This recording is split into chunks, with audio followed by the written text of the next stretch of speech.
When it comes to sucker rod pumping and deviated wells, traditional API plungers bring limitations. They are rigid and cannot flex through a curved barrel, causing friction, peak loads, and failures. Worn barrels, rod parts, and damaged gearboxes are the norm. But with FarFlex Pump, wellbore pumping in crooked holes is smooth and efficient. The one-of-a-kind FarFlex is the only pump that can stroke through deviated vertical or horizontal wells. The FarFlex articulates at multiple pivot points with patented knuckle joints, enabling the plunger to flex through the radius bends of the barrel and the wellbore.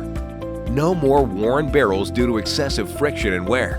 No more rod parts and gearbox failures due to peak overloads. The FarFlex pump is built to navigate deviated wellbores. It is capable of handling sand, solids, and prevents peak overloads due to curved barrel friction. Contact us to learn more about FarFlex.